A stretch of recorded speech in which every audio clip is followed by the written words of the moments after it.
Arratsaldeon, ongi etorri, gaurko Isiarlakan izan dira. Buenas tardes a todos, bienvenidos. Hoy tenemos la charla de Isiarlaka, que nos acompaña esta noche dentro de la serie de charlas Brain Talks que estamos realizando en combinación con los diferentes congresos que organizamos en San Sebastián. Y bueno, esta es la cuarta charla, Brain Talks, en donde hemos contado con diferentes conferenciantes de gran reputación internacional, como la que tenemos esta noche. Isier ha estudiado en el País Vasco, ha nacido aquí en el País Vasco, ha estudiado en la UPV y, bueno, se marchó al MIT a mejorar sus conocimientos. Luego, pues, estuvo en la Universidad de Rochester, en donde fue profesora, y finalmente decidió volver a este maravilloso país. Y entonces por eso la tenemos aquí en el País Vasco, en la Universidad del País Vasco, donde es catedrática de lingüística. Y bueno, pues es una buena amiga, siempre se ha interesado por el lenguaje, por el procesamiento del lenguaje, por esa capacidad cognitiva tan maravillosa, que es la que estamos en estos momentos poniendo en funcionamiento ustedes y yo, de forma diferente, ustedes comprendiendo y yo produciendo. Y hoy, bueno, pues nos va a hablar de la vida secreta de las palabras. No sé qué es lo que nos querrá decir, pero bueno, en unos momentos lo sabremos. A mí me dicen que les comente también que tenemos el Congreso de Morfología. Estos días, pues, hay aproximadamente 150 investigadores de todo el mundo que, bueno, pues durante 2 días y medio van a hablar, van a dar charlas y pósters y discusiones y keynotes sobre las palabras, sobre cómo somos capaces de procesar palabras y cómo esas palabras se descomponen en unidades más chiquitinas, como los cuerpos se descomponen en células, pues también como las palabras se descomponen en algo más pequeñito. Queremos también agradecer a la Cucha la amabilidad que ha tenido para cedernos esta sala y poder realizar la charla. Y bueno, una vez más recordarles que les hemos dejado folletos, pues porque su colaboración es muy interesante para que la investigación siga su curso. Aquí conocen el BCBL, donde, bueno, pues llevamos a cabo distintos tipos de investigaciones sobre adquisición, sobre comprensión y sobre producción del lenguaje. Y bueno, pues sería muy interesante contar con su participación. Ahí tienen información sobre el centro y cómo participar, si están dispuestos a ello, pues porque, en fin, la ciencia en nuestro caso, en lugar de contar con elementos químicos, pues necesita cerebros y cerebros que estén vivos, que sean bilingües, monolingües, que tengan distintos tipos de características. Bueno, no me alargo más porque ustedes lo que han venido aquí es a escuchar a Isiarlaka y entonces pues os dejo con ella para que disfrutemos todos de la charla. Muchas gracias.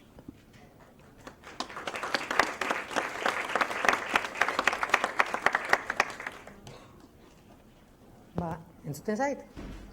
Bale, eskerrik asko, ohore izugarria da niretzako hemen hitzaldia egiteko aukera izatea. Eskerrik asko, Manolo, eta zorionak zure ahaleginengatik euskaraz hitz egiteko. Bueno, ahora voy a dar la charla en castellano, me voy a pasar a castellano. Cuando Manolo me invitó para dar una charla, le dije, es verdad, que yo ya tenía el título para una charla, porque normalmente no suelo dar charlas de público general en castellano, suelo hacerlas de vez en cuando en euskera, pero siempre había querido dar una charla que tuviera como título el título de la película de Isabel Coixet, que es La vida secreta de las palabras, porque me parece un título precioso para una charla general sobre el lenguaje. Entonces, en realidad, os aviso que lo que vamos a hacer es un paseo. No va a ser una charla técnica en absoluto, va a ser un paseo donde yo he intentado escoger maneras de persuadiros de que las palabras, esta vida secreta que tienen, es una especie de manera en la que se esconden, porque tenemos una manera de pensar en las palabras y en el lenguaje que yo creo que hace que se enmascaren y que no terminemos de ver exactamente lo que son las palabras y lo que es el lenguaje. Entonces, la mayoría de las cosas sobre palabras y lenguaje no las sabemos, el lenguaje está completamente lleno de misterios. Y a veces se nos enseña en la escuela el lenguaje, ¿no? La asignatura de lengua, que siempre es la gran favorita de todo el mundo, como si todo estuviera decidido y todo lo supiéramos y hubiera muy poco que contar, cuando en realidad es exactamente al contrario. Y mi charla simplemente intenta persuadiros de que eso es así, de que hay un montón de misterios por resolver. Y si os vais a casa con esta idea, yo habré hecho mi trabajo bien. Bien, como digo, el título este tan precioso no es mío, es robado, y es robado de la película de Isabel Coixet, que es una película del 2005 con Tim Robbins y con Sarah Polley, que recibió 4 premios Goya. Lo digo aquí porque ya que le robo el título, lo menos que puedo hacer es recomendaros, si no lo habéis visto, que lo veáis, porque es una grandísima película. No es sobre el lenguaje, es sobre la tortura y sobre la resiliencia de la gente. Bien. Quiero que leáis lo que pone. Este es el comienzo de la película. La película comienza con este monólogo, que no he podido conseguir el audio real, al menos la música sí que es la de la película. Y quiero que pensemos para empezar un poco en esta cita del guión de Isabel Coixet. En el fondo hay tan pocas cosas, millones y millones de litros de agua, rocas y gas, afecto, sangre, 100 minutos, 1000 años, cenizas, luz, ahora mismo, hace un rato. Os lo he dicho antes, ¿verdad? Hay muy pocas cosas, silencio y palabras. Y como creo que efectivamente de las pocas cosas que hay en la existencia humana que son importantes, una de ellas son las palabras, voy a seguir otra vez en esta entrada llevándoos a otra película, donde hay un momento que yo creo que es muy revelador para entender qué no son las palabras y qué sí son. Y no sé, con la edad de la audiencia, yo creo que mucha gente habréis visto esta película, que es otro clásico, este es un auténtico clásico del cine. En castellano lo tradujeron por El milagro de Anne Sullivan y está basado en una obra de Gibson que a su vez se basa en la autobiografía de Helen Keller, que si no la habéis leído os aconsejo que la leáis. Y esta fue una película donde Anne Bancroft, que si no habéis visto esta película la recordaréis porque actuó en El Graduado, que es de esa película se acuerda todo el mundo, recibió un Oscar, y Patty Duke también recibió otro Oscar. Es una bellísima película. La escena que os voy a traer os la explico un poco mientras se carga. La siguiente, vamos a ver la escena entera, ¿eh? Yo recuerdo que cuando leí el libro de Helen Keller, que yo tuve la suerte, no sé por qué, de leerlo cuando era muy jovencita, realmente no recuerdo cómo cayó en mis manos ese libro. Recuerdo perfectamente cómo Helen Keller cuenta este momento de su vida. Entonces quiero que tengáis en cuenta que esto que vais a ver no es una bellísima escena que se le ha ocurrido a un guionista, sino es realmente lo que le pasó a esta mujer. Y por si no sabéis quién es Helen Keller, era una mujer que nació ciega y sorda en el siglo XIX, en una familia adinerada, es por eso que pudo tener la vida que tuvo. Sus padres se empeñaron en buscarle a alguien que la educara. Y aquí aparece Anne Sullivan, que era una mujer que también tenía dificultades con la visión y que se lo tomó como una misión personal hacer que esta niña llegara a hablar. Y de una manera milagrosa, como veréis, lo consigue, pero la mitad del mérito es de la propia niña. Pues ahora tardará un poquito. ¡Ay! No, esto no puede pasar. Esperar, ¿eh? Esto tiene que funcionar. Aquí está. Ya.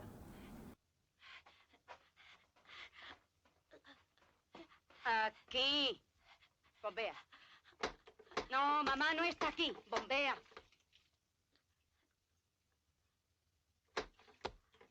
A-G-U-A. Agua. Tiene un nombre. A-G-U-A.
Bien, aquí acaba la escena.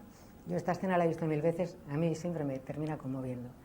Hay dos cosas que no son verídicas y que son licencia del guión, que veréis que son, por una parte, cuando Helen Keller empieza a hacer este sonido, ¡guau, guau!, porque esto en realidad no sucedió. Helen Keller se dio cuenta que aquel punteo de los dedos quería decir agua, y la otra parte que no era real es que aparecían los padres y les abrazaba y todo esto. Yo por eso lo he querido dejar hasta el final, donde ella pregunta ¿quién eres tú?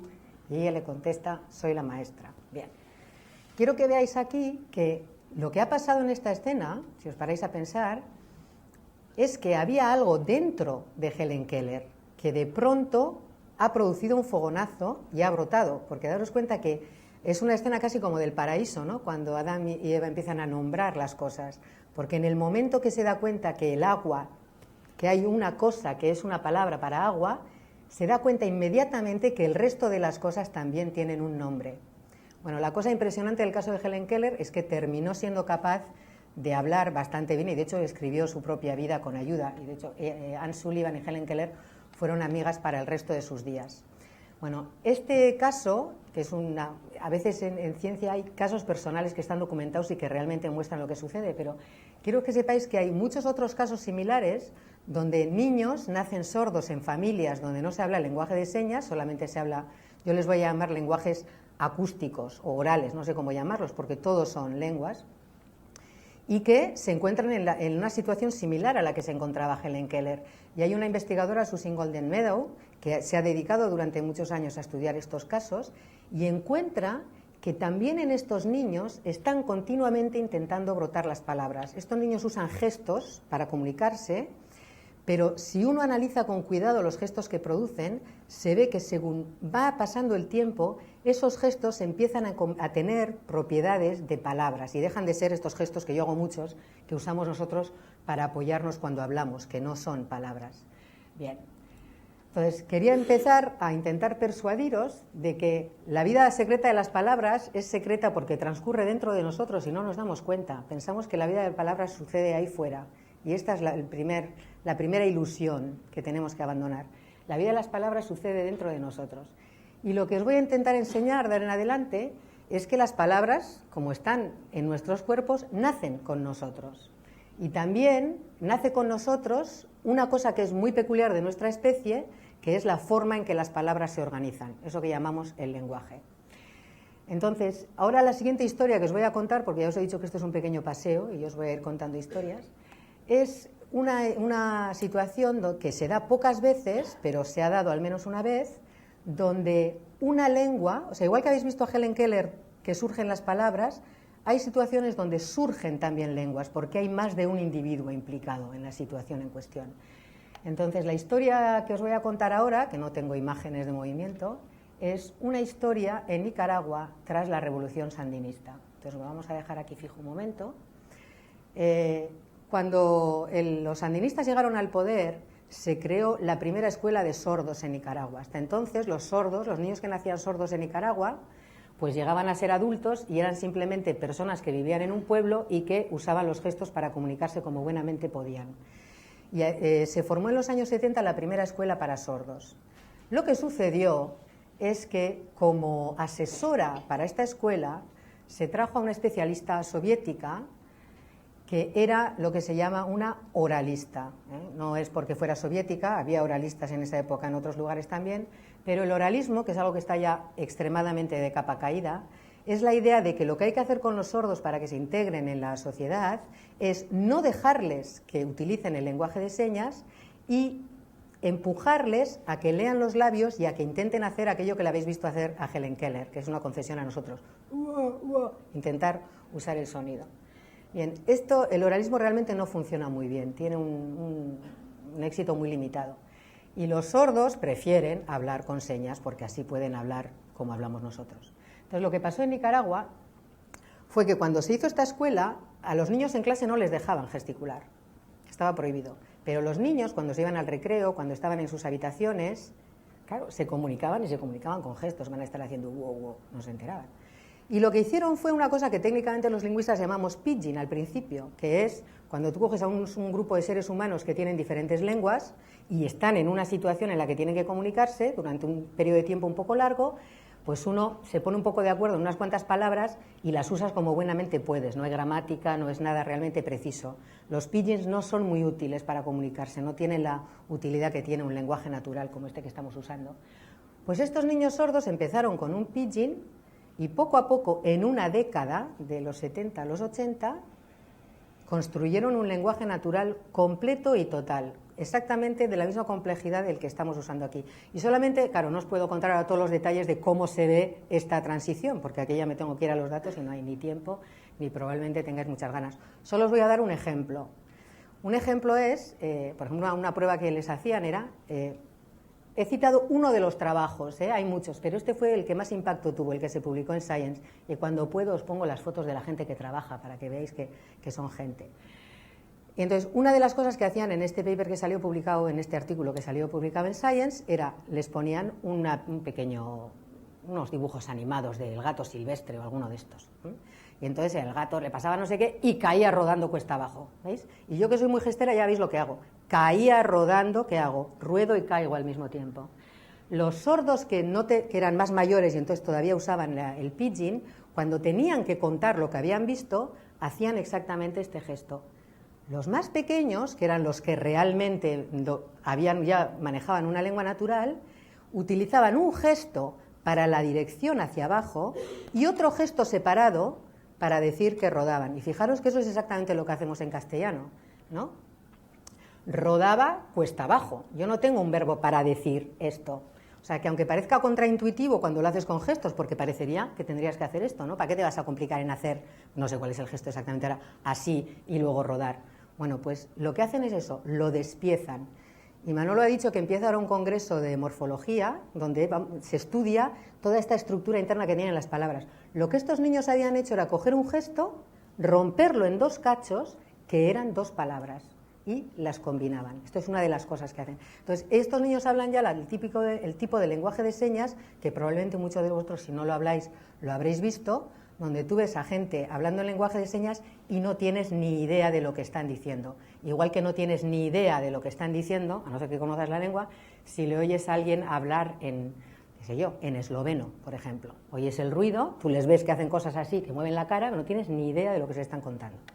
Bien, este es un caso donde no solo vemos brotar las palabras y vemos brotar la manera en que las palabras se organizan, que es algo de lo que también vamos a hablar hoy.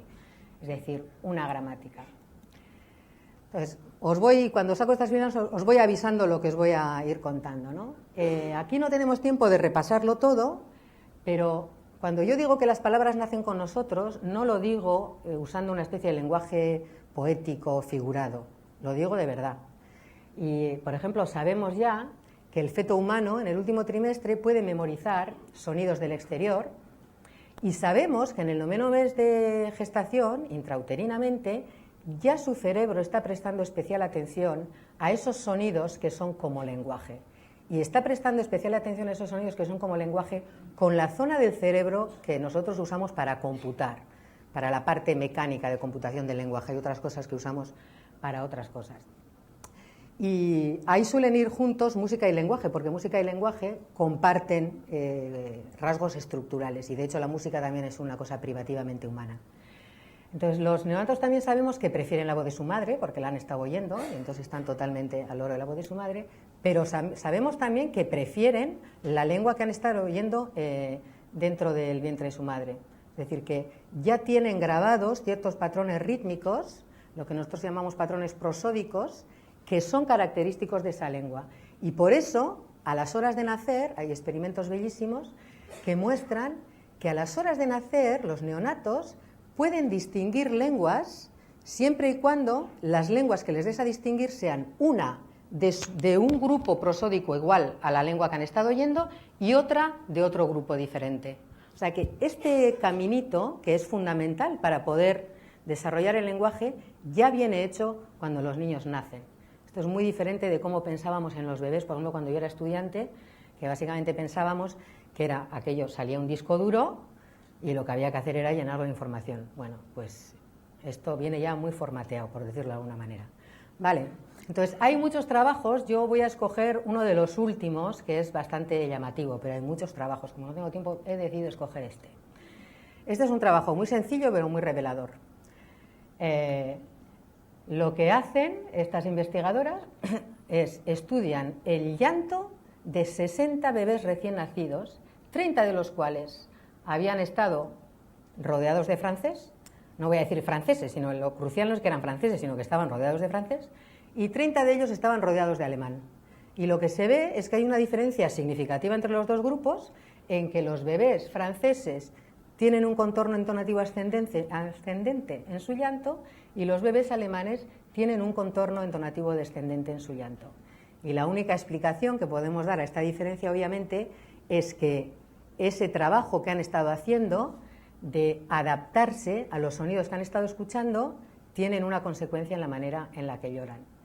Y este estudio nos ilustra algo, que es la siguiente cosa de la que voy a intentar persuadiros, que algunos de vosotros quizás ya lo habéis oído, pero por si acaso lo vamos a repasar, porque es contraintuitivo, pero luego descubres que, bueno, es que es así. Y la investigación es lo bonito que tiene. A veces los resultados es todo lo contrario de lo que pensabas que iba a ser y luego te das cuenta que sí tiene mucho sentido. Aprender un lenguaje o desarrollar un lenguaje, que es una manera más correcta de hablar probablemente, consiste en limitar la manera en que percibes y focalizarla al tipo de cosas que tienes que percibir. Es decir, que los bebés nacen con una capacidad de discriminación enorme y la van perdiendo porque la van focalizando a las cosas que tienen que discriminar en la lengua o lenguas que tienen en el entorno. Y ahora os voy a dar el ejemplo. Pero primero, para que entendáis el ejemplo, quiero convenceros de que esto que os está pareciendo a vosotros, yo pienso, bueno, que pensamos todos que hablamos como en los cómics. Yo expulso un globo con palabras, vosotros recibís ese globo con palabras y lo procesáis. Y no es así. Hasta en los sonidos que oís, que os parece que estáis oyendo, vuestra mente está construyendo. Vuestra mente agarra toda la evidencia que tenga y construye el sonido. Entonces, esto es una cosa muy básica, que si habéis hecho un curso de lingüística probablemente ya lo habéis visto, pero nunca viene mal recordarlo. A ver lo que oís. Sec, sec, sec. Algo como, no tiene que ser muy preciso. Sec, puede ser algo así. Es la palabra catalana sec, con la E abierta que yo no sé hacer. Vale, pues ahora mirad lo que pasa. Uy, me quiero pasar de Filmina, se me olvidó. Ahora tengo el mismo trozo de sonido, ¿vale? Pero lo he cortado. Os voy a enseñar un cacho primero y otro cacho después. Me voy a ir a este cacho. ¿Qué oís? Pero ya no parece como sh, es como ch. Vale, pero esto no es flipante, lo flipante viene ahora. Tec, tec, tec. ¿Qué oís? Tec. O P o T, pero desde luego es una oclusiva sorda que llamamos en mi negocio.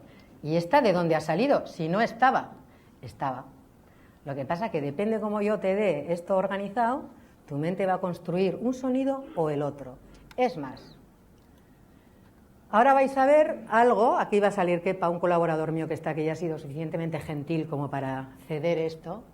Y esto es una cosa que se llama el Magurk Effect. Y es tan flipante que aunque os diga cuál es el truco, no pasa nada. El truco es el siguiente. Aquí va a salir Kepa diciendo da, da, da, da, y le vais a ver. Lo vamos a pasar una vez. Y luego os voy a pedir que cerréis los ojos y lo voy a volver a pasar. Y no hagáis ruido. Pues cada cual con lo suyo.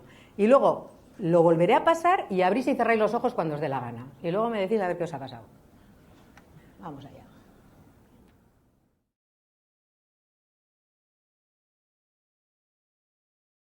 Ba, ba, ba, ba, ba, ba, ba, ba, ba, ba, ba. Vale, ahora con los ojos cerrados. Más difícil todavía. Allá vamos. Pon, pon, pon. Ba, ba, ba, ba, ba. Abrir y cerrar, ba, ya da igual. Ba, ba, ba, ba, ba. ¿Qué ha pasado? Cuando tienes el ojo abierto, ¿qué oías? Y cuando cierras el ojo, ¿qué oyes? Y yo obviamente no estoy haciendo nada porque os he dejado que cerráis y abráis los ojos cuando queráis. ¿Vale? Esto es otro ejemplo de que, esto es en el sonido, pero toda la percepción del lenguaje funciona así. Tú recibes información y tu cerebro construye, porque voy a ser muy pesado hoy, porque lo que tiene que estar está dentro, no está fuera. No es una cosa que te entra por el oído y se desempaca. Eso es algo que está dentro de ti y tu cerebro recoge lo que sea, y a veces cuando la información visual y auditiva no concuerdan, pues ya veis con qué se queda el cerebro, que es alucinante. Se ha quedado con los ojos, no se ha quedado con el oído. Bueno, esto es un efecto que se llama Magur, que como muchas grandes cosas en la ciencia se descubrió por casualidad, pero eso es otra historia para otro día. Bien, entonces ahora ya, espera, me paso de filmina. Estamos preparados para ver lo que hacen los niños. Vale, sabéis que las lenguas tienen diferentes repertorios fonológicos. Os voy a dar un ejemplo donde nosotros salimos ganando, porque en este salimos perdiendo. Infinidad de chistes sobre cómo la gente que habla japonés y chino no puede distinguir rata de lata. Vale, jajaja, cómo no pueden distinguirlo si está claro rata y lata. Vale, pues este es un caso donde nosotros vamos a ser Homer Simpson, y el que distingue una cosa que obviamente hay que distinguir y nosotros somos incapaces es el tendero, que ahora se me olvida su nombre. ¿Alguien se acordará cómo se llama el tendero? Apu, esto es, que es nativo de hindi, obviamente. Bien, pues por eso tiene ese acento. El inglés solo tiene una T, ¿vale? No es exactamente como la nuestra, pero para el caso pata porque tiene una. Pero el hindi, en toda su serie de oclusivas, pero en particular en la T, tiene dos. Una que en mi negocio se llama alveolar y otra que se llama retrofleja. Pero no nos vamos a parar en qué se distinguen y eso, porque no es el tema de hoy. Simplemente os voy a mostrar un montón de estímulos auditivos. Entre ellos la distancia acústica es la misma. A nosotros nos va a parecer que, bueno, que cambian un poco, pero que sepáis que aquí empezamos en un extremo con la T alveolar y en el otro extremo con la T retrofleja. Vamos allá, y luego ya vamos con los niños. Aquí voy. Ta, ta, ta, ta, ta, ta, ta, ta. Vale, ha cambiado, ¿verdad? Se parecía más a Abu, lo del final. Vale, ahora vamos a ver lo que hacen los niños. Pues los niños pequeños, esto lo descubrió Janet Berker, que es una fantástica investigadora que trabaja con niños y lenguaje. Los niños pequeños hacen una cosa que parecería contraintuitiva, es al revés, se supone que están aprendiendo. De lo que no tienen, tienen que tener más. Pues no, de lo que tenían más van soltando lo que no les sirve. Entonces, lo que aquí en esta gráfica, porque la he sacado del paper, del artículo original, la barra blanca podéis ignorarla porque utiliza otro contraste de una lengua nativa americana de la zona de Washington, no de Washington DC, sino del estado de Washington. Entonces nos vamos a fijar en el contraste de hindi, ¿vale? Los bebés con 6 y 8 meses, cuando les dan a distinguir, ahora os voy a dar dos ejemplos solo. Ta, ta. O sea, esta es la alveolar y esta es la retrofleja. Bueno, para nosotros todo igual. Pues los niños, la alveolar, la retrofleja, distinguen. A los 6 o 8 meses, el niño hindi del niño inglés, no diff, son iguales. A los 8 meses veis que el contraste de salis lo pierden, el de hindi todavía lo hacen bastante bien. Pero fijaros lo que les pasa cuando van de 10 a 12 meses, cuando ya van hacia el año, de pronto una catástrofe, ya son como nosotros. Les da igual cuándo es alveolar y cuándo es retrofleja, no las pueden distinguir. Y el poco rastro que queda de que alguna vez aciertan desaparece totalmente según van avanzando. Y así terminan siendo como somos nosotros, que nos da igual la T retrofleja del alveolar. A los niños chinos y japoneses les pasa exactamente lo mismo, con lo que para nosotros es la R y la L. Esto es una adaptación perceptiva que hacemos los humanos de todo el abanico que traemos puesto, lo vamos cerrando, cerramos el espacio y nos centramos en la lengua o las lenguas que tenemos alrededor. Bien, esto va dedicado a Manolo porque esto es el efecto de esta adaptación perceptiva y el poema se titula Fonema, ¿cómo no lo voy a poner? Lo lee en gallego, os pongo el texto. Dun profundo e misterioso fol saían os sons que debíamos matar. Repitan, dicía o mestre. Los pájaros de Guadalajara tienen la garganta llena de trigo. Pero Lolo Odorrito dicía que los pájaros de Guadalajara tienen la garganta llena de trigo e o mestre daballe un pau. A min costoume algún traballo dicir sen respirar que había plantas monocotiledóneas, pero non din sabido de que familia era, se a catiña, o toso que douraba os montes de Galicia. Bien, esto es Manuel Rivas, que a mí me gusta mucho, y este poema correctamente se llama fonema. O sea, es que realmente sabe de lo que está hablando, porque lo que le está pasando a Lolo, el del rito, son los fonemas. Le ha pasado esta adaptación perceptiva, esto es no toda Galicia, pero es lo que se llama la geada, que es el repertorio fonológico es distinto, y entonces con la ja, ga del castellano, pues te armas un lío y no sabes cuándo es ja y cuándo es ga, ¿vale? Entonces, aparte de que es un bellísimo poema sobre cómo no se debe de educar a los niños, fijaros que es realmente bello porque mirad lo que dice, yo en gallego no lo voy a decir Manolo, perdóname, del más allá de la garganta, efectivamente, porque esto no es tu garganta, es más allá, de un profundo y misterioso fol, brotaban los sonidos que debíamos matar.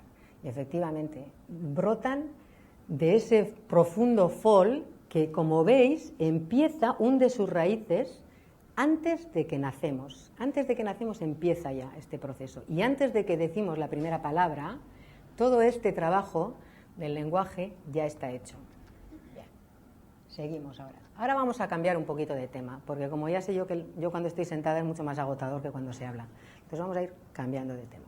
Entonces ya habéis visto que en las palabras está toda esta parte, vamos a decir, material de las palabras, que en nuestro caso aquí es sonido, pero que veis que ya sonido, ya, pero y lo de los ojos, ¿veis? Nos parece que es sonido, pero es un poquito más complejo que eso, ¿eh? Pero bueno, está la parte que tiene que ver con lo que yo voy a comunicar. Algo tengo que hacer para que comprendáis qué palabra quiero comunicar. Pero, y veis que esto se hunde muy profundamente, tanto en nuestro desarrollo en la vida, pero también se hunde, que eso no he tenido tiempo de explicároslo, pero que sepáis que se hunde muy profundamente en los movimientos que hacemos para los fonemas. Ese es un tema muy bonito, pero que lo he dejado de lado porque no había tiempo. Entonces ahora nos vamos a ir a otra parte del lenguaje, que es esto que os digo. Están las palabras, pero luego está la manera en que las palabras se organizan. Y las palabras y su organización tienen un truco muy bueno, que es muy sencillo. Como todos los trucos buenos, el truco es muy sencillo, pero genera cosas de una complejidad monstruosa, ¿vale? O sea, por eso el lenguaje es complejo. Y el truco que tiene el secreto que tiene el lenguaje es esto que os lo enseño con las matrioscas, porque es la manera más fácil de entender lo que es. Los matemáticos a esto le llaman recursividad, que es una palabra que da un poco de miedo, a mí personalmente me gusta, pero simplemente es esto que te ilustran las matrioscas, ¿no? ¿Los han traído de regalo alguna vez? Tú abres la muñeca y dentro hay otra muñeca, que dentro tiene otra muñeca y dentro tiene otra muñeca. No. Bueno, pues este es el gran secreto del lenguaje humano. Esto es una cosa total, privativamente humana. Y las dos personas que más han hablado de esto y que más importancia le han dado, uno como precursor y el otro porque ha insistido continuamente en la importancia que esto tiene para el diseño del lenguaje, son William Humboldt, por un lado, que fue quien famosamente dijo que el lenguaje hace un uso infinito de medios finitos, que es una manera precursora, él se dio cuenta, la palabra recursividad no existía todavía, no había todas estas teorías matemáticas, pero él ya se dio cuenta de cuál era el truco del lenguaje. Y más tarde, Chomsky, que sí que tenía esta formación matemática y lo explicó en términos matemáticos ya en los años 50, lo ha expresado, aquí no os voy a dar las fórmulas matemáticas ni nada, pero lo expresa diciendo que el lenguaje es capaz de una infinitud discreta. Y aquí la palabra discreta es con la que tenemos que tener un poco de cuidado. Pero primero quiero que veáis el truco cuál es, porque lo que importa es la intuición. Luego ya los científicos formalizan y discuten.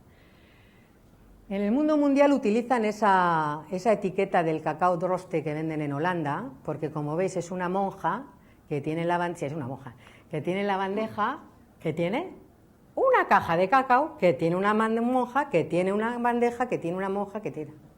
Aquí tenemos la etiqueta de Anís la Castellana, que no sé si habréis pasado horas considerando la etiqueta de Anís la Castellana. Pero yo creo que todos, yo por lo menos tengo grandes recuerdos de cuando hay una edad, cuando eres pequeño, que cuando te encuentras con estos dibujos recursivos, realmente estás ahí, porque es un concepto flipante. Pues aquí tenemos a la castellana, que tiene una botella de anís, castellana, que tiene una botella de anís, que tiene una botella de anís, que tiene... Esto es la recursión. Y el lenguaje humano tiene recursión. Y por eso, con muy poquito, podemos hacer muchísimo. ¿Veis? Porque me puedo ir hasta donde yo quiera. Vale, hoy en día hay una pequeña discusión sobre si esta propiedad del lenguaje es del lenguaje, como mantendría Chomsky, por ejemplo, o si esta propiedad que tiene el lenguaje es del pensamiento humano y el lenguaje la incorpora. Por ejemplo, Corvallis tiene un libro muy reciente de este año, La mente recursiva, que está muy bonito, y él lo que dice es, no, es el pensamiento humano que es recursivo. Bueno, pero a nosotros esta discusión nos da igual, porque lo que nos interesa es ver un poquito en qué consiste esto, ¿vale? No asustarse. No sé si recordáis, pues no sé, cuando disteis lengua o hizkuntza o lo que fuera que disteis, que se hacían estructuras sintácticas, había que hacer, ¿vale? No sé si hacíais paréntesis o árboles o qué hacíais, ¿vale? Pero solían ser un rollo, porque era una cosa que no tenía ni pies ni cabeza, a veces era así, a veces era así, no tenía sistema, ¿vale? Es que esas no son, ¿vale? Las estructuras del lenguaje son tontas, pero claro, se complican mucho, y son tontas en el sentido de que lo que hacen es, el lenguaje en todos los niveles, tanto en los fonemas, como en los morfemas, como en la sintaxis, viene a hacer lo mismo. Coges una piececita y las pones juntas, y esto crea otra piececita. Y esta piececita la combinas con otra piececita, y esta piececita la combinas con otra piececita. Entonces he cogido, esto está simplificado, pero es para que lo veáis, os voy a llevar un poco por él. Las palabras tienen un secreto, dice, pero que no está escrito para que lo leáis, está escrito para que veáis cómo lo podemos destripar. Entonces me he saltado un montón de niveles y si un lingüista me ve, me mata, pero bueno, más o menos está simplificado. Pero quiero que veáis que tanto los fonemas, que habéis visto que están aquí, que fuera no hay. De hecho, el sonido no es discreto, es una especie de salchicha continua. Pero en nuestra computación lingüística los fonemas son piezas discretas. Luego en la fonética no lo son, pero en la computación mental sí lo son. Y los combinamos. Y creamos, por ejemplo, que es lo que quiero enseñaros con esta sigma, sílabas. Esa es otra piececita del lenguaje. Si veis, las sílabas se componen de poquitos fonemas. Y de hecho, cuando hay palabras como secreto, si le preguntáis a un fonólogo, que es la gente que se encarga de ver cómo es la estructura de las piececitas del sonido, o de los fonemas, te dirá que estas dos, a su vez, forman una piececita que es la que se combina con esto, que ellos le llaman onset. Aquí, por ejemplo, habéis visto que aquí aparecía otro onset, palabras, ¿vale? Y aquí, por ejemplo, aparece, este sí lo conocéis, un diptongo. ¿Cuál es el truco del diptongo? Que cuenta como un punto en el tiempo. Ye, no es IE, es ye. Bueno, pues es porque es una pieza en tu computación. Esto sería la parte de la fonología. Yo aquí lo he mezclado todo. Entonces tú haces esto muy rápidamente y llegas a qué tipo de palabra es. Eso sería un nombre, secreto, aquello sería otro nombre, secreto. Eso lo he llamado artículo, porque me imagino que tenéis más familiaridad con ese nombre. Nosotros en el oficio usamos otro. Y el artículo y el nombre se juntan y hacen un sintagma nominal, ¿no? Y luego tú coges ese sintagma nominal, lo juntas con un sintagma verbal y haces una oración. Ese es el truco del lenguaje. Esto es lo que quiere decir infinitud discreta. Esta es la parte discreta.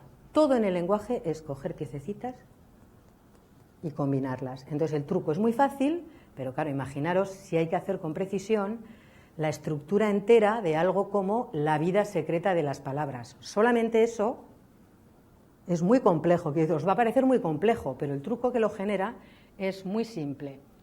Y ahora os lo voy a enseñar mucho más simplificado, porque esto que os he enseñado era que es discreto, combinatorial. Cojo piezas discretas, las combino. Ahora os quiero enseñar la parte de la infinitud.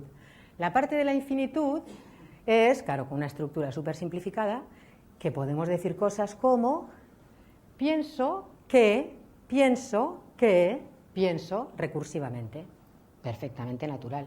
Y veis, este es el truco de las muñequitas rusas, porque lo que he hecho ha sido una oración, pienso recursivamente, dentro tiene otra oración, que dentro tiene otra oración. Y me he parado aquí porque la filmina se llenaba, pero en realidad, si me da la gana, me puedo pasar una tarde haciéndolo. Otra cosa es que no pueda, que mi memoria es limitada y mi vida también, y no me puedo pasar la vida haciendo esto, tengo otras cosas que hacer. ¿Vale? Este es el gran truco del lenguaje. Esto es lo que hace, esta cosa tan tonta, es lo que hace que el lenguaje humano tenga esto que llamamos una capacidad expresiva ilimitada. En realidad es cuasi ilimitada, porque depende de las palabras que tengamos para expresar cosas. Si nos faltan palabras para expresar ciertas cosas, eso igual no lo podemos decir. De hecho, es notorio que para expresar nuestros estados mentales, emocionales, a veces es como nos cuesta ligar eso con palabras, ¿no? Pero bueno, quitando esas partes, yo puedo decir lo que quiera. Incluso cosas que no han sucedido nunca y que nunca sucederán y que nunca habéis oído. Las puedo hacer cortas, largas. Es exactamente igual, el truco a un nivel conceptual es igual que este tipo de figuritas. Este es el triángulo de Sierpinski, que fue el que se le ocurrió esto. Y esto, bueno, lo hay en círculos, lo hay en muchas cosas. Este es un triángulo. Este es un triángulo que está hecho de triángulos. Todas las pequeñas cosas que veis dentro de este triángulo son el mismo triángulo repetido hasta la saciedad. Este es totalmente simétrico, las estructuras del lenguaje no tienen por qué ser totalmente simétricas, a veces se expanden mucho por un lado y por el otro poco. Vale, entonces, este es otro de los secretos, y este secreto nunca lo verías fuera, porque este secreto también lo tienes tú dentro. Y este secreto tiene a su vez como otro pequeño misterio que estamos empezando a descubrir. Y ya no más sintaxis, se acabó. Esta es toda la sintaxis que es. No sé por qué es tan odiada, porque a mí en realidad me parece bellísima, pero bueno. Bien. Y ahora nos vamos a los genes, ¿vale? Entonces, esto es un trozo de la parte del cromosoma de la que voy a estar hablando, que es el FOXP2, voy a hablar un poquito, vale. Entonces, siempre me gusta usar esa cita de Bernardo Atxaga, arriba os lo pongo en euskera, abajo os la pongo en castellano, intzena bi arraia zarren gurutzaketa, porque en realidad lo que nosotros somos es el cruce de dos bandas que heredamos de dos líneas, ¿no? Bien, pues ¿qué tiene que ver todo esto de la recursividad que os he contado con el FOXP2? Pues a lo mejor nada, pero pinta como que alguna relación tiene, aunque no sabemos exactamente cuál sea, ¿vale? Aviso, que no sabemos cuál es. Pero algo hay por ahí detrás. Y lo que hay por ahí detrás, venga a hacer esto, es otra historia que os voy a contar. Mirna Gopnik, que ahora es una profesora emérita, era una investigadora que se especializaba en patologías del lenguaje. Normalmente las patologías del lenguaje son o lo que se dice adquiridas, te has dado un golpe, te ha dado un ictus, una afasia, o hay casos en que hay gente que nace con algo que hay un término saco, que no es etiológicamente muy correcto, que se le llama trastorno específico del lenguaje. Se detecta en la niñez, pero bueno, ya lo tienes para toda la vida y tiene diferentes sintomatologías, ¿no? De gente que tiene problemas, sobre todo con la parte de la gramática, con esta parte que os he enseñado de lo de combinar y tal. Bueno, pues Mirna Gopnik se encontró con un caso que fue muy importante y era una familia de origen pakistaní, que se le llama la familia KE, para no revelar quiénes son, que cuando los empezó a estudiar era una familia donde no era que había nacido uno que tenía esto, es que en la familia había un montón de gente que tenía problemas serios para pronunciar cosas y para utilizar la morfología. Y entonces aquí tenéis el árbol de la familia en varias generaciones, pocas, y en negro está marcada la gente que tenía esta patología, que veis que son muchos, ¿eh? De hecho aquí hay unos gemelos que uno sí lo tenía y otro no. Los círculos son mujeres, los cuadrados son hombres, creo. Bueno, pues esto fue un descubrimiento muy curioso porque fue el primer caso, esto fue muy importante porque fue el primer caso que se encontró de una patología lingüística que era heredada, porque hasta entonces se encontraba esa gente que tenía esto, pero era un caso en una familia. Nadie tenía no es que no hubiera sucedido, es que nadie había tenido ocasión de ser testigo de un caso hereditario de una patología del lenguaje. Y como veis, ese árbol hereditario te indica que los genes están implicados de alguna manera, ¿vale? O algo. Bien. Entonces, más adelante, Simon Fisher, que lo tenéis ahí arriba, vio que la familia KE tenía una mutación en una zona cromosómica que es el FOXP2, que lo tienen todos los mamíferos e invertebrados, que esto no es una cosa que solo tenemos los humanos, pero esta familia tenía una forma en esta zona del FOXP2 que no era como el resto de la gente. Y más a más también descubrieron un caso en Australia que no estaba relacionado con esta familia, de una persona que presentaba una sintomatología no igual, pero que también tenía un problema de lenguaje y también tenía una estructura en el FOXP2 que era diferente de la normal. Entonces, esto llamó mucho la atención. Se hicieron titulares equivocados diciendo que esto era el gen del lenguaje. Gen del lenguaje no va a haber, porque el lenguaje son muchas cosas y el FOXP2 está implicado en muchísimas cosas. Los pulmones, cantidad de cosas. De hecho, Punset acaba de escribir un libro que le vi la entrevista y él decía el gen del lenguaje. Y mira que se lo hemos dicho que no es el gen del lenguaje. Pero tiene que ver, este gen está implicado en el lenguaje humano y además está implicado en esta parte que os he explicado. Y entonces inmediatamente la gente empezó a pensar, bueno, pues si esto tiene que ver con el lenguaje, y dado que el lenguaje, y sobre todo esta parte que os he enseñado, combinatorial y recursiva, esta no la encontramos en los animales, ni en el lenguaje de las abejas, ni en ningún lenguaje animal, ni en el canto de los pájaros, ni nada, pues vamos a intentar ver si podemos hacer, ahora que podemos coger un trocito de cosas, como en Parque Jurásico, y leer no voy a decir reconstruir un neandertal, pero bueno, intentar ver a ver cómo era aquello. Pues sí que, no sé si lo habréis leído en la prensa, pero bueno, esto realmente para nosotros fue muy, muy excitante. Se consiguió ver cómo era el genoma del neandertal, al menos algunos trocitos. Y una cosa que vieron es que había una cosa que les daba el color pelirrojo, pero que era diferente de lo que produce el color pelirrojo en los humanos, bueno, cosas que tenían interés, pero la gente se fue rápidamente a mirar el FOXP2. De hecho, yo me acuerdo de esto porque le pregunté a la gente que andaban haciéndolo, secuenciándolo, ¿vais a mirar el FOXP2? No, me dicen, sí, pero todavía no sabemos. Y ya cuando salió, pues resultó que el FOXP2 de los neandertales tenía una de las características humanas, sí estaba, otra no. Es decir, que si tú comparas esa zona del FOXP2 humana, a ver, humanos ahora ya, los paleontólogos son todos, entonces, nuestra, sapiens sapiens, la comparas con el neandertal, vas a ver que hay una propiedad que el neandertal sí tiene, pero otra que no. Y de hecho, esto indica a la gente que hace antropología genética, que al haber dos mutaciones del FOXP2, claro, porque se me olvidó decir que si lo comparas con el chimpancé, ahí tienes el FOXP2 antiguo, ¿vale? Está el chimpancé. El neandertal y nosotros tenemos un cambio sobre ese FOXP2. Y luego nosotros tenemos uno más. Y si veis en el recorrido del tiempo, que aquí no sé si lo veis, pero estamos 1 millón, 2 millones, 3 millones, 4, estamos ahí entre el millón y pico por ahí. En realidad, en muy poco tiempo, fijaros dónde se separa el neandertal y el sapiens sapiens, ¿eh? Ahí, al final, han pasado, nada, 500.000 añitos. Eso es muy poco evolutivamente. El hecho de que los humanos hayamos tenido una mutación más que ha tenido tanto éxito, esto le hace pensar a la gente de biología evolutiva que había una gran presión para esta adaptación, que esto era tremendamente adaptivo para nuestra especie. Y por eso, aunque esto es todavía especulación, la hipótesis que se baraja es que estas dos mutaciones del FOXP2 que nosotros tenemos, aunque no sabemos cómo, están crucialmente relacionadas con las palabras y con la manera en que se organizan.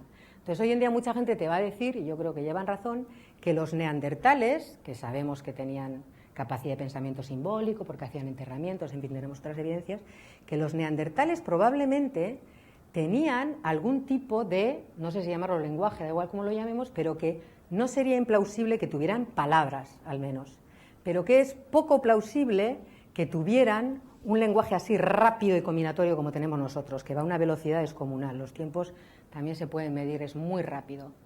Entonces, aquí os voy a dar un dibujito menos antipático que este. En este espacio de tiempo es donde empiezan a surgir las palabras tal y como las entendemos, porque las palabras tienen muchas propiedades y algunas de ellas van más atrás en el tiempo. Pero en este espacio de tiempo, quizá en el Homo ergaster, hay un pequeño cambio en el FOXP2, que es el que compartimos neandertales y nosotros. Y ya cuando neandertales y nosotros nos separamos, en nuestra especie se da otro cambio más. Y cuando esa parte de nuestro genoma está estropeado, por decirlo de alguna manera, te encuentras con humanos que tienen dificultades con el lenguaje. Y las dificultades que suelen tener que ver con pronunciar los fonemas, con procesarlos rápidamente y a veces también con la morfología. Todavía no está muy claro exactamente cuál es la patología que tienen. Bien, seguimos adelante. A los humanos los he puesto así todos pintorrojeados porque realmente una característica que probablemente tenga que ver también con el lenguaje, pero también es especulativo, es que otra característica muy humana es el arte por el arte, o sea, el arte que no sirve para nada, ¿eh? Este tipo de decoración de cuerpo también, eso es una cosa muy nuestra. Entonces, aquí os lo pongo en castellano, y no lo tengo leído por Achaga, que es una pena, pero no me cabía en euskera, en castellano era un lío. Y está cortado porque el poema es más largo. Es un poema que igual algunos de vosotros conocéis, se llama Tricuarena, y os lo traigo porque probablemente algo así serían los neandertales comparados con nosotros, se me ocurre siempre a mí. Y esto habla del erizo, es más largo y he cortado los trozos que me venían bien. El erizo despierta al fin en su nido de hojas secas y acuden a su memoria todas las palabras de su lengua, que, contando los verbos, son más o menos 27. Luego piensa, el invierno ha terminado. Pero anochece, desaparecen las águilas y el erizo, rana, caracol, araña, gusano, insecto, desecha el río y sube por la falda de la montaña, tan seguro de sus púas como pudo estarlo un guerrero de su escudo en Esparta o en Corinto. Y de pronto atraviesa el límite, la línea que separa la tierra y la hierba de la nueva carretera. De un solo paso entra en tu tiempo y el mío, y como su diccionario universal no ha sido corregido ni aumentado en estos últimos 7000 años, no reconoce las luces de nuestro automóvil y ni siquiera se da cuenta de que va a morir. Da un poco de pena al final. Pero este erizo con su idioma primitivo, que contando los verbos tenía 27 palabras, plausiblemente serían los primeros lenguajes que se habrán en la evolución. Tendrían primero palabras, estarían ahí, y después probablemente vendría la gramática. De hecho, esto reproduce un poco la manera en que nuestro lenguaje se desarrolla y reproduce un poco lo que los humanos hacemos, como habéis visto en el caso de los idiomas nicaragüenses, pero ha sucedido más veces, cuando tú echas a un montón de humanos a convivir juntos y tienen que crear un lenguaje. Al principio empiezan haciendo algo como lo del erizo y luego, con que pase una generación y nazcan niños que empiezan desde cero, ahí brota un lenguaje entero. Bien, ahora viene un pequeño chiste para despertaros, pues yo sé que esto es duro.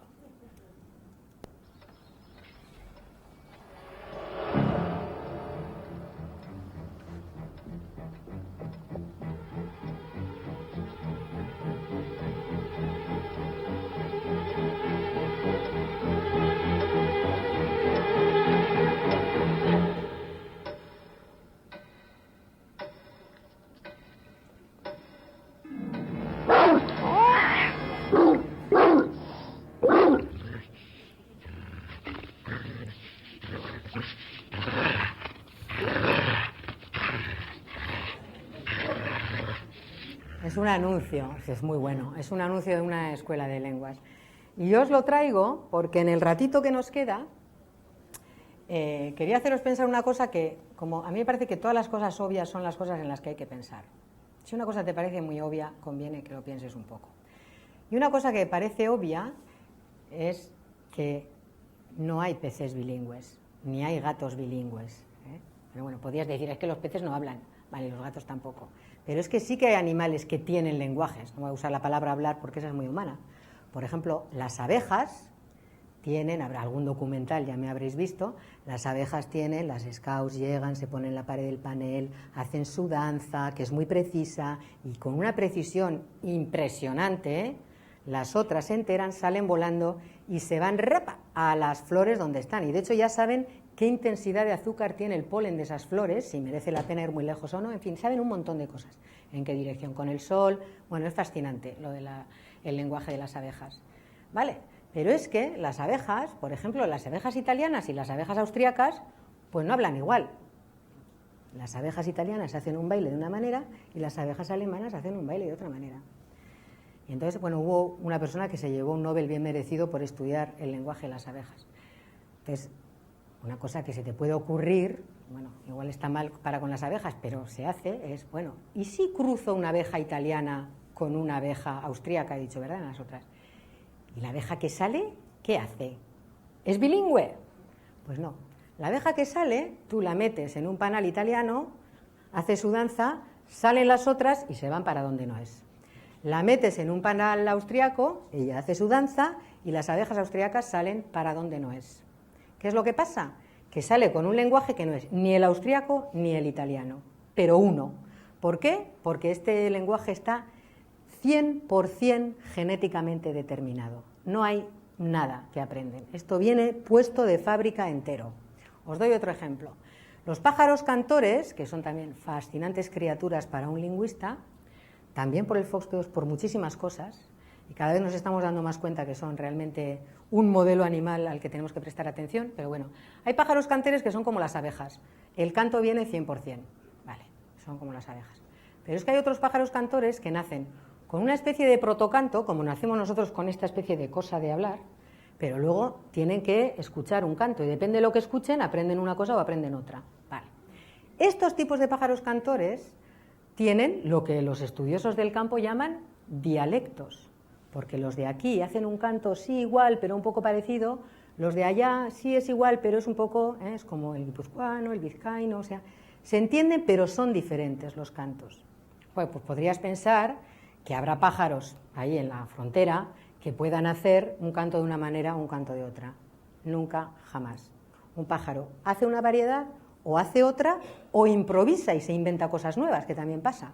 Pero nunca, hasta la fecha, hemos encontrado un caso de una especie animal que tenga un sistema de comunicación complejo, que sea variable, claro, porque si no, no tiene mucha gracia, y que un individuo pueda manejar dos, ¿vale? Sin embargo, en los humanos no es que podamos, es que en la historia de la humanidad lo más plausible es que esto haya sido la situación más frecuente, que los humanos hayan conocido más de una lengua. Y aquí igual no nos damos mucha cuenta porque por razones históricas, vamos a saltar a la siguiente, bueno, así, a ver, ya, por razones históricas parecerían, sobre todo en Europa, que la situación normal es ser monolingüe y ahora nos parece que es muy útil ser bilingüe, pero nos sigue pareciendo que lo suyo es que uno tiene una lengua, hombre, igual aprendes otra, pero tú tienes una, que es la tuya. Vale, pues esto a lo mejor no es tan verdad. Y yo aquí os traigo un ejemplo, pero que hay muchísimos, de sociedades que continúan siendo un poco cazadoras-recolectoras, porque ahí es donde te vas a encontrar la situación en la que los humanos han vivido durante más tiempo en su historia. Y esta es una de esas comunidades, estos son los Warao, ellos mismos se llaman la gente de las canoas. Y en los Warao, lo normal es que un individuo, es decir, que lo frecuente es que un individuo hable 4 o 5 lenguas. ¿Por qué? Porque la manera que tienen los Warao de evitar el incesto es, tienen una ley que les obliga, son diferentes grupos, les obliga a hacer matrimonios interlingüísticos, es decir, que el esposo y la mujer, la pareja, tienen que hablar 2 lenguas diferentes. Y luego la mujer se va a vivir al grupo del hombre, ¿vale? Entonces, en las comunidades Warao, lo normal es que los hijos de estas mujeres aprendan la lengua de su padre, la de su madre también, porque la oyen. Pero no solo eso, es que las diferentes mujeres hablan diferentes lenguas y los Waraos las usan. Es decir, que es una situación de un multilingüismo que nos parece totalmente descomunal y sin embargo llevan viviendo así no sabemos ni cuánto tiempo. Y los Warao no son un caso súper especial. Los antropólogos conocen muchas comunidades que tienen esta peculiaridad.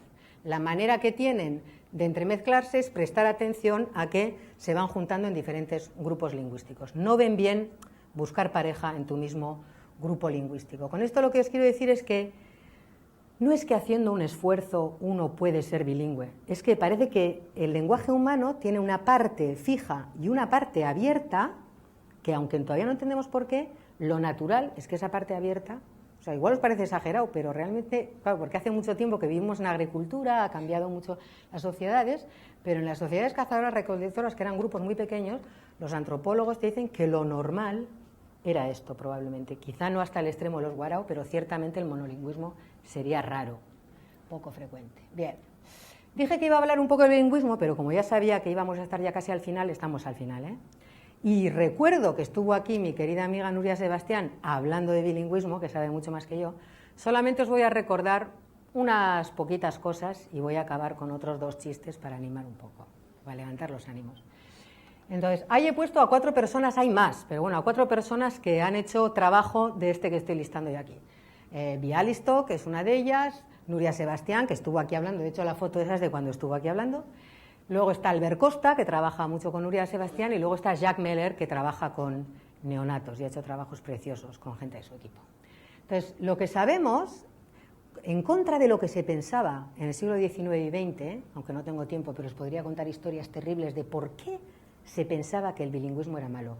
Las historias son terribles de por qué se llegó a esa conclusión. Pero bueno, la gente empezó como a estudiarlo en serio. Bueno, vamos a ver por qué es malo y en qué se ve que es malo. Y en cuanto se pusieron a estudiarlo en los años 70, antes de que esta gente empezara a trabajar, lo sorprendente fue que no, solo que no era malo, es que los bilingües lo bordaban en general en las tareas lingüísticas, allí no había ningún problema. Entonces, aquí empezó a surgir un montón de estudios, sobre todo por parte de psicólogos, de el bilingüe comparado con el monolingüe. Cuando aquí digo bilingües que son bilingües desde pequeños, que usan la lengua con frecuencia. O sea, no es que tú tienes un monolingüe que ha aprendido una segunda lengua en la escuela y de vez en cuando se va de vacaciones y la usa.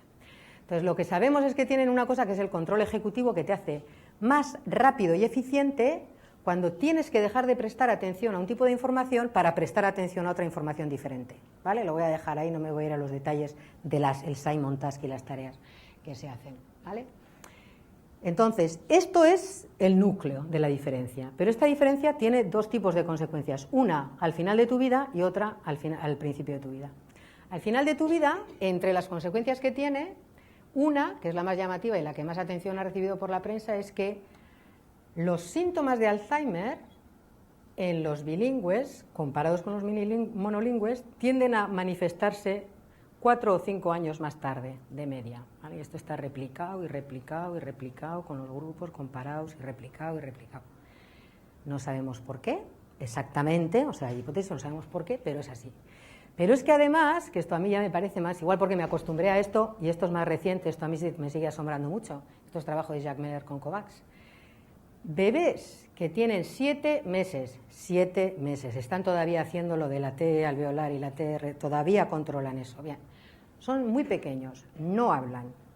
Pues tú comparas bebés que en la cuna están rodeados de 2 lenguas, diariamente, con frecuencia, y bebés que tienen una, y ves que los bebés, que los voy a llamar bilingües en este sentido, ya manifiestan una ventaja en control ejecutivo, es decir, que ya manifiestan que son capaces de detectar 2 patrones con más rapidez de lo que lo son los monolingües. Y estos patrones no tienen que ser auditivos necesariamente.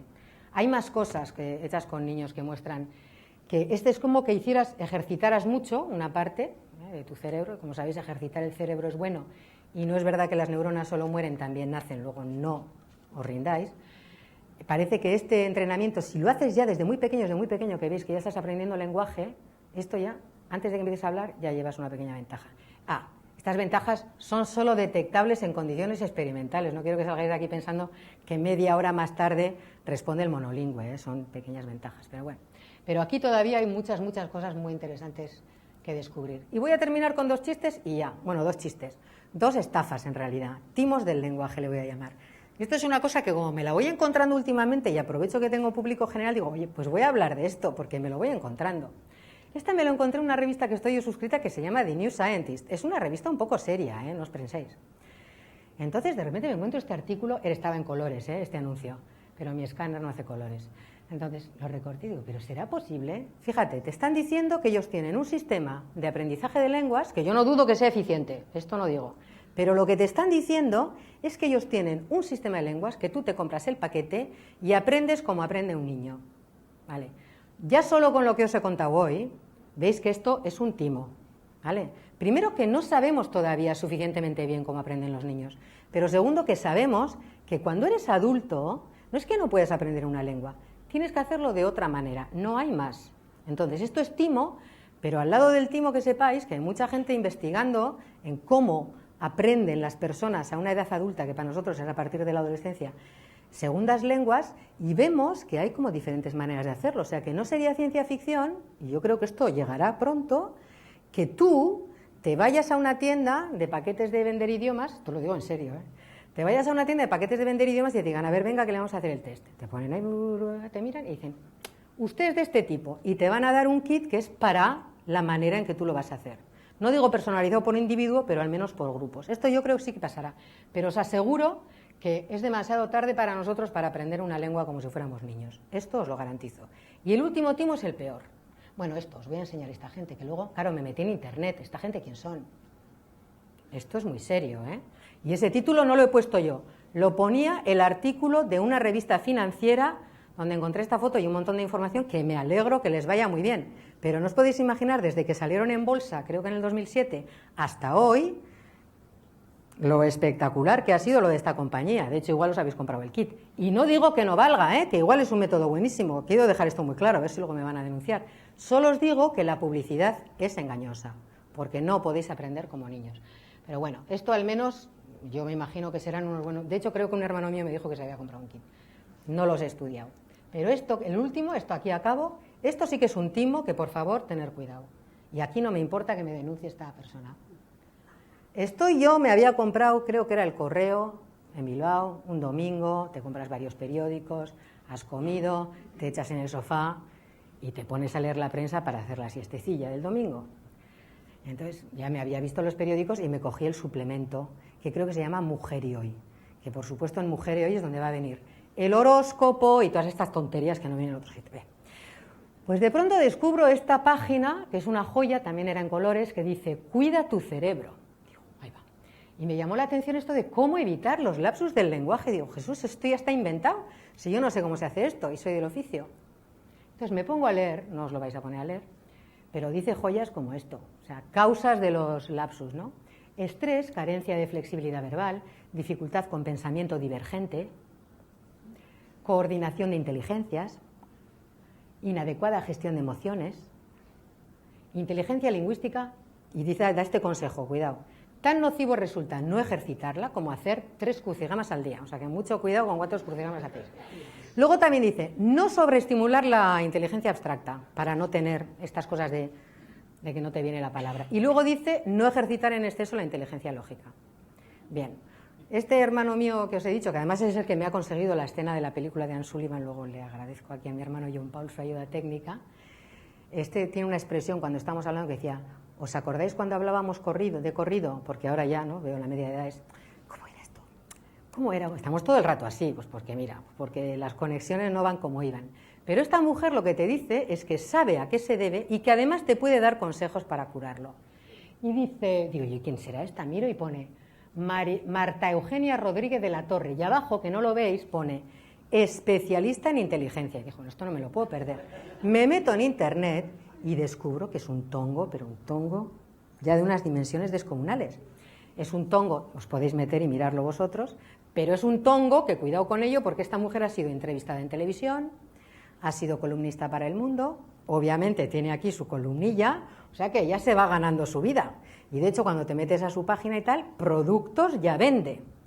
Entonces simplemente esto es para que veáis que estas cosas no tienen que colar, pero que veáis también tiene como un lado positivo, y es el hecho de que estos timos salgan es porque el momento empieza a estar maduro para ciertas cosas donde podemos mejorar, pues por ejemplo cómo aprendemos un lenguaje, o podemos mejorar la manera en que usamos el lenguaje. Todavía no tenemos recetas, productos para vender, yo no sé tú, pero yo todavía no tengo, pero simplemente veis que hay mucha gente que ya se ha dado cuenta que el lenguaje es una cosa que está aquí dentro, y antes de que tengamos cosas serias que daros, pues ya tenéis a charlatanes que os están intentando vender cosas que no lo son. Y con esto yo termino porque se acabó mi tiempo. Gracias.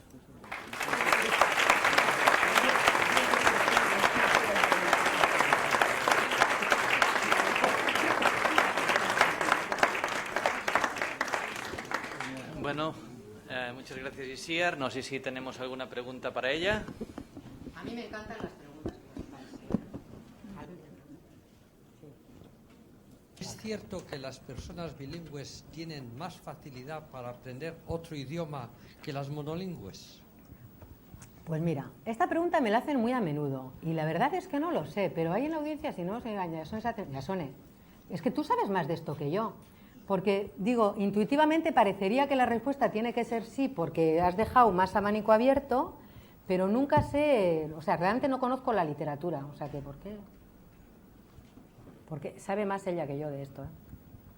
De hecho, me voy a enterar yo también así, ya de una vez por todas. Bueno, en las investigaciones que se han hecho sobre adquisición de terceras lenguas, sí que se ve que hay una pequeña ventaja por parte de los bilingües que se debe sobre todo a la conciencia metalingüística, porque conocen más, o sea, vamos a ver, es un poco, por decirlo, como si ya tienen un carné de conducir un coche y hay que aprender a conducir un autobús, ¿no? Diríamos. Y además por los recursos lingüísticos que pueden tener almacenados, por ejemplo, en cuanto a estructuras semejantes, cuantas más lenguas conocen, las pueden comparar más, ¿no? Eso es lo que se ve. Amplio. Ahora, al aprender una lengua extranjera, por ejemplo, puede tener mucha más importancia, igual un factor como el esfuerzo, la motivación, inteligencia general, que no solamente se soluciona porque se conozcan ya otras lenguas. Pero sí que existe, cuando se controlan otros factores, sí se ve el efecto significativo. Pues mira, eso me parecía que tenía que ser, pero mira, un día te voy a escribir y me voy a coger la literatura, porque me lo han preguntado muchas veces y siempre digo, yo creo que sí, pero no sé decirte exactamente.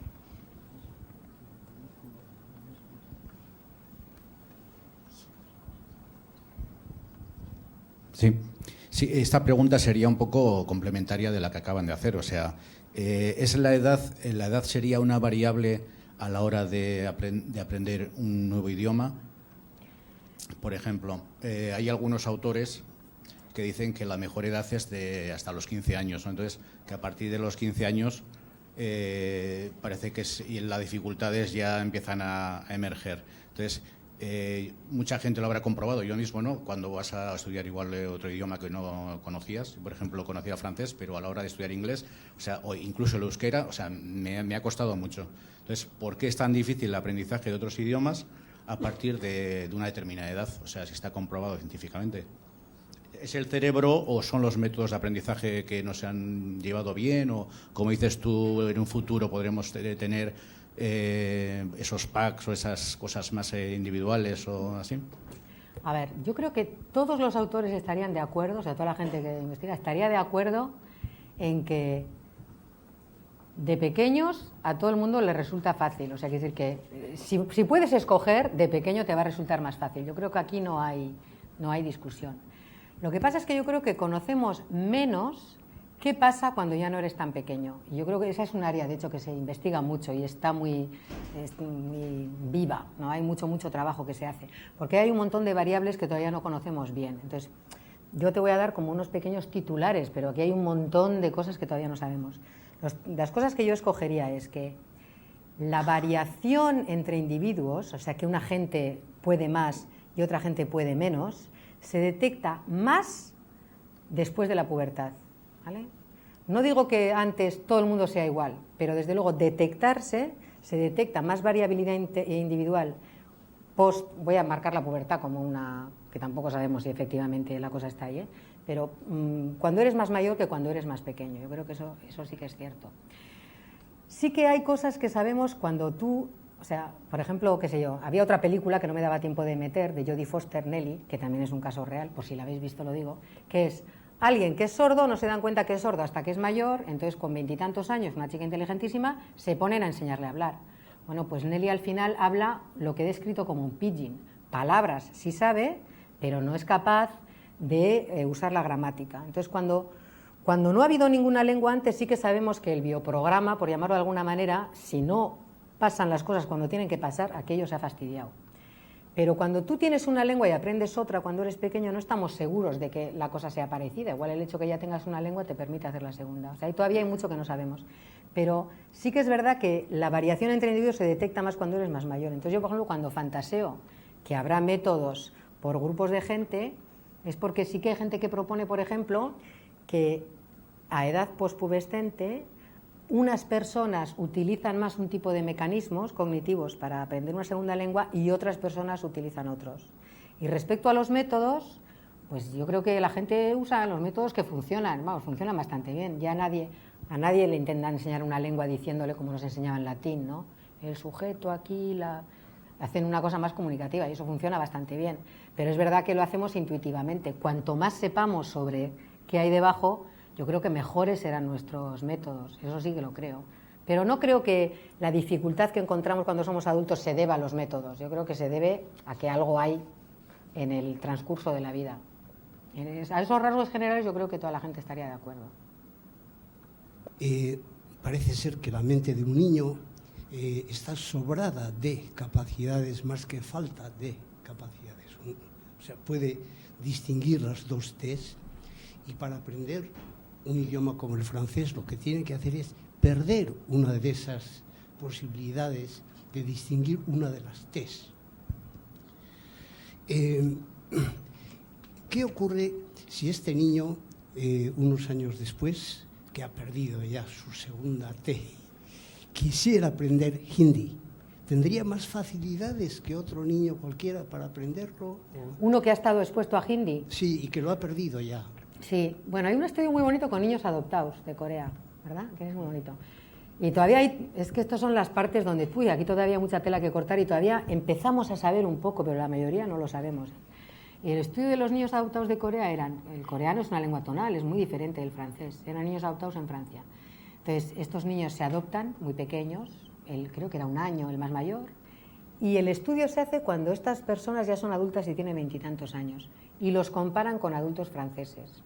Y el primer estudio famoso no hallaba rastro de nada, o sea, los ponían a identificar fonemas coreanos que el francés no tiene, aquello se había borrado. Pero, ya que me has hecho la pregunta, voy a intentar hilar un poquito más fino. Esta imagen que damos cuando hablamos así, de que sabías una cosa y ahora no la sabes, me parece que la has borrado, no es la verdad. O sea, lo cuentas así para que sepáis los resultados, pero en realidad lo que sucede, porque ha habido muchos más estudios que muestran que en realidad los chinos en algunas condiciones sí que distinguen la R de la L, pueden aprender. Parece más bien que lo que pasa es que el niño humano sale como una especie, os lo voy a dibujar visualmente, es un invento mío, pero es como una red que te permite hacer todas estas discriminaciones que son relevantes en una lengua humana. Y este efecto que parece que es que perdieras una capacidad de discriminación, probablemente lo que se debe es que estás construyendo encima de esa red otro tipo de red que tiene el agujero más grande, vamos a decirlo, que ese es el fonema. Entonces, en determinadas condiciones experimentales se puede detectar el sustrato que está abajo, es decir, que hay algunas condiciones experimentales muy sutiles que no se han hecho con la T alveolar y la retrofleja que yo sepa, pero sí se ha hecho con la R y la L en chinos y japoneses, donde ves que sí que lo usan, porque hay, y ahí no me voy a extender, pero para el que sepa fonología, está el fonema y está el alófono, ¿no? Entonces, que es como una especie de parte debajo del fonema. Y en esa red, abajo, sigue existiendo algo, pero cuando haces experimentos de discriminación fonológica pura y dura, parece que se borra, efectivamente. O sea, si pasan muchos años se borra, pero creo que tu pregunta era, ¿qué pasa si ese niño se ha borrado y al poco tiempo le pongo a hacer esto? Probablemente si fuera al poco tiempo, no conozco ningún estudio, pero mi apuesta, si me tuviera que jugar el cuello, sería que no se comportaría igual que los de 20 años, que sería más rápido en adquirirlo, pero no lo sé, como no tenemos la evidencia. A ver, yo quería... es que estaba aquí. Sí, perdona, vamos a ver. Antes, cuando te has referido al bilingüismo, has dicho que era una capacidad humana. Bueno, no sé, a mí me viene siempre a la cabeza el caso del cuco, que tiene que reclamar a sus padres, que no son sus padres, de alguna manera tiene que comunicarse con ellos para que le alimenten, y luego pega el salto y cuando llega a la edad adulta vuelve a utilizar el canto del cuco para reagruparse con sus padres originarios, o sea, genéticamente es los que son sus padres, para emigrar y volver y todas esas cosas. Entonces, si sabes algo de ¿qué pasa aquí? Sí, yo ahí te contestaría que el caso del cuco, que lo que hace es cuando es una chita, hace en realidad, o sea, no es el caso que yo os estaba poniendo, eran sistemas de comunicación un poco complejos. Entonces, cuando pienso en las aves cantoras, ni siquiera estoy pensando en el cuco, o sea, porque el canto del cuco es muy plano y muy simple. Estaba pensando, por ejemplo, en los jilgueros, en los canarios mismos, este tipo de aves que tienen, sobre todo los machos, tienen ahí un canto muy elaborado, que tiene una estructura que hay que aprenderlo. Yo te diría que el caso del cuco, no lo he estudiado, entonces aquí yo me aventuro, pero yo pienso que el canto del cuco es que de cría hace lo que nosotros en el negocio le llamamos vocalizaciones a eso, simplemente estás haciendo ruido y ni siquiera está controlado, es algo que lo provoca tu hambre, o sea, es un poco el equivalente a la risa humana, que a no ser que trabajes como actor, la risa es incontrolable, para nuestra desgracia a veces, y a veces no podemos reír aunque tuviéramos que reírnos. Entonces, las vocalizaciones no las metería dentro del mundo del lenguaje, por eso no lo consideraría así. Me estaba pensando más en el caso de pájaros, donde ves que un grupo de pájaros aquí tiene un canto, un grupo de pájaros aquí tiene un canto, pero no hay ningún pájaro que a veces canta así y a veces canta así en fase adulta. Porque había oído, es que no me quería extender con la respuesta, pero no recuerdo el caso, pero buscando, había alguien que hablaba del bilingüismo animal, pero en realidad era un caso de estos, donde no era este tipo de tienes una estructura lingüística que es variable en tu especie y tú manejas 2 o más de las modalidades, que es a lo que yo le llamaría bilingüismo. No sé si esto contesta tu pregunta. Sí. hablando del lenguaje, hemos hablado de lenguaje fundamentalmente como una conducta que podemos observar, ¿no? Tanto en la patología como en el bilingüismo. Yo quería preguntarte si algo de lo que hemos aprendido del lenguaje en este sentido nos puede ayudar a explicar algunos trastornos en los que la hipótesis es que lo que se ha perdido o no se ha alcanzado nunca es el lenguaje interno. Hablo, por ejemplo, del autismo, la esquizofrenia, en la que muchas veces, desde el punto de vista clínico, hay un paralelismo con trastornos del lenguaje. ¿Hay algo que podamos extrapolar de un campo al otro? Pues probablemente sí, pero ahí realmente eso se va fuera de mi campo. De esquizofrenia no puedo decirte nada, pero de autismo, que también se va muy lejos de mi campo, pero los autistas, bueno, o sea, un autista claro, no cualquier tipo de autista, pero los Asperger o esta clase de gente. Una cosa que se dice que no tienen es teoría de la mente, ¿no? Falla en el test de teoría de la mente. Y parece ser que muchos de sus problemas, o sea, tienen problemas con una parte del lenguaje de la que yo aquí no he hablado, que sería es la pragmática. Es decir, que tú no solo interpretas lo que dicen los demás y tal, sino hay un montón de inferencias que tú haces por la circunstancia, por la persona que te habla, porque hacía sol, porque es el caso famoso de uy, qué frío hace, y en realidad lo que quieres es que cierren la ventana, pero no quieres decir cierra la ventana, dejas al que escucha que haga la inferencia. Los autistas aquí tienen enormes problemas, incluso los que son muy funcionales y tienen una gramática perfecta. O sea que sí que hay aspectos, no tanto de la parte mecano del lenguaje, pero de la parte de el uso comunicativo que uno hace del lenguaje y el montón de inferencias que uno tiene que hacer. Yo sé que los autistas ahí tienen graves problemas, y algunos autistas tienen problemas incluso con la parte del mecano del lenguaje, ¿no? Pero ya no son los Asperger funcionales. Entonces, algo hay ahí, pero creo que pertenece más al mundo del discurso, lo que nosotros llamamos el discurso y la pragmática. Pero de los esquizofrénicos realmente, yo lo que puedo hacer es escuchar, pero decir, porque realmente no sé nada. O sea, me resulta mucho más misterioso y más lejano. El autismo sí que hay gente que lo está estudiando desde un punto de vista más cercano al lenguaje, ¿no? Por lo que la teoría de la mente tiene que ver con el lenguaje también. Preguntas vamos a cerrar y antes de irnos, bueno, lo que quiero anunciarles es que la próxima Brain Talk será en el Cursal, están todos invitados, en su momento pues se anunciará para que puedan registrarse y va a versar sobre cuando la gastronomía se encuentra con la ciencia cognitiva. Se realizará en conjunción con el Congreso Internacional de la Sociedad Europea de Psicología Cognitiva, en donde pues bueno van a participar aproximadamente 900.000 personas de todo el mundo, y a la charla inaugural pues tenemos a la profesora Dana Small de Yale, e irá precedida pues por vamos a decir algo así como un show en donde van a participar pues 3 cocineros ilustres de esa tierra, que son Aduriz, Eneko Hacha y Arzac. Así que esperamos contar con su presencia para divertirnos un rato y aprender un poquito de otra área diferente de la ciencia cognitiva. Muchas gracias y démosle las gracias una vez más a Isier por su... gracias a vosotros.